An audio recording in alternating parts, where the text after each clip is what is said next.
Love டுடேயோட voice over இப்போ பார்க்க போறோம். லவ் டுடேல வந்து ஹீரோ வந்து பிரதீப், ஹீரோயினி இவானா நடிச்சிருப்பாங்க.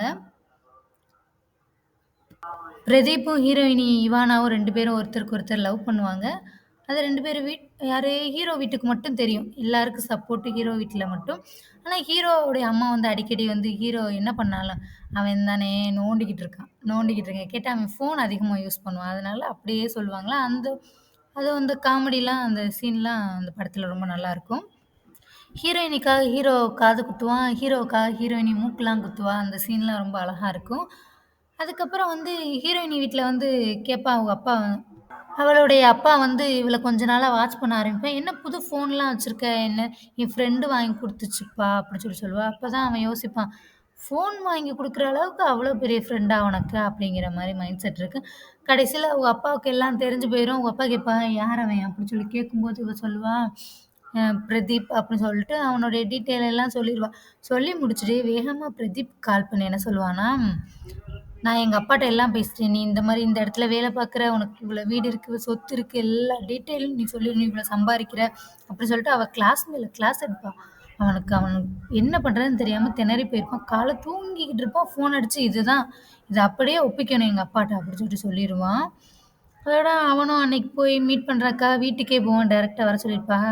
வீட்டுக்கு போயிட்டு நல்லபடியா 2 பேரும் பேசிக்கிட்டு தான் உட்காந்துருப்பா. அதுக்கப்புறம் அவர் கேட்பாரு, "என் பொண்ண எப்படிப்பா நீ வச்சு பார்த்துக்கிருவ?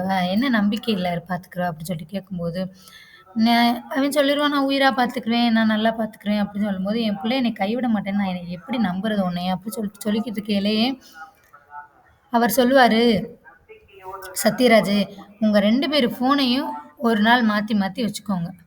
அதுக்கப்புறம் கொண்டுட்டு வாங்க.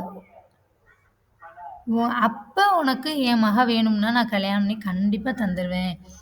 உனக்கு இவன் தான் வேணும்னா நான் கண்டிப்பா ஒத்துக்கிருவேன்." அப்படின்னு சொல்லிட்டு 2 பேருக்கும் ஒரு முடிவு எடுத்து பேசி தீர்மானம் பண்ணிருவாக. கடைசியில சரின்னு சொல்லிட்டு ஃபோன மாத்திருவாக. கடைசியில பார்த்தா பிரதீப்போடைய ஃபோன்ல ஒண்ணுமே இருக்காது. எந்த ஒரு டீட்டெயிலுமே இருக்காது. ஆனா வந்து நம்ம ஹீரோயினி ஃபோன்ல வந்து நெறைய டீட்டெயில் இருக்கும். ஹீரோ என்ன செய்வான்னா, அவளுடைய ஃபோன ஃபுல்லா செக் பண்ணி பார்ப்பான். பார்த்தா, அவ யார்கிட்ட பேசுறா என்ன? அப்பதான் நம்ம மாமா குட்டி வந்து இடையில வருவாரு.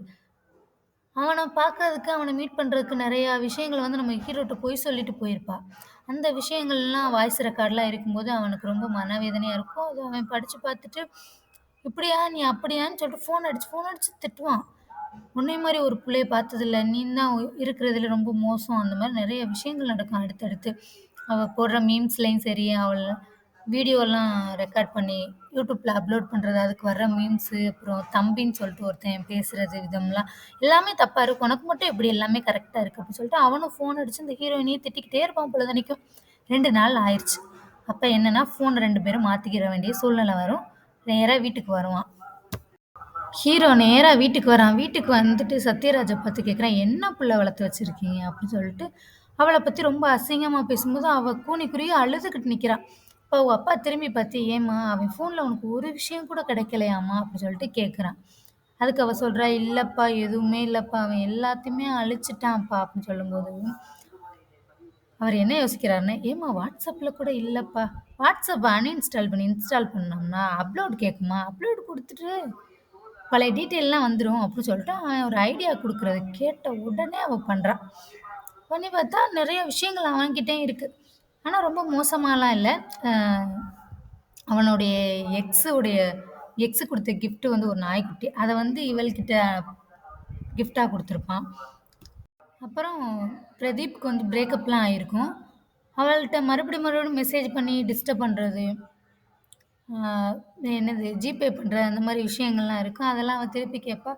"ஏய் உன்ன விட நான் ஒண்ணும் மோசம் இல்ல" அப்படின்னு சொல்லிட்டு இவளும் அவனும் பேசுவான், இவளும் பேசுவா. அப்படியே கதை போயிட்டுருக்கும். அப்புறம் ஆனாலும் ஒருத்தருக்கு ஒருத்தர் சண்டை போட்டு பிரிஞ்சுருவாங்க. ஆனா வந்து அவனுக்கு தாங்க முடியாது. இவ இல்லாம அவனால இருக்க முடியாது. அவ இல்லாம இவனாலயும் இருக்க முடியாது. அந்த மாரி ஒரு டைம்ல வந்து திடீர்னு ஒரு வீடியோ ஒண்ணு லீக் ஆயிரும். கேட்டா நம்ம ஹீரோயினியோட ஒரு மோசமான ஒரு வீடியோ. எல்லாரும் நம்பிருவாங்க. இவ இப்படித்தான், இப்படிதான்ட்டு. கடைசில அவ என்ன செய்றான்னு தெரியாம, அவ ஒரு கடலோர பகுதியில போய் உட்கார்ந்திருப்பா. ஆனா வந்து, இவன் அவள தேடி வந்துருவான். அவ எதுவும் தப்பான முடிவு எடுத்துருவாளோ அப்படின்னு சொல்லிட்டு. இந்த ஏஐ இந்த மாரி எதையோ வச்சு யூஸ் பண்ணி அவள வந்து தப்பா எடுத்திருப்பாங்க. கடைசியில அவன் வந்து சொல்லுவான், "நான் உன்னைய நம்புறேன். நீ எந்த தப்புமே பண்ணியிருக்க மாட்ட." அப்படி சொல்லிட்டு சொல்றான். இப்ப காதல்ல வந்து நம்பிக்கை மட்டும் தாங்க முக்கியம். வேற எந்த ஒரு விஷயமே முக்கியமே இல்ல. அந்த வகையில இந்த படம் ஒரு அழகான கதையா வந்து அமைஞ்சிருக்கும்.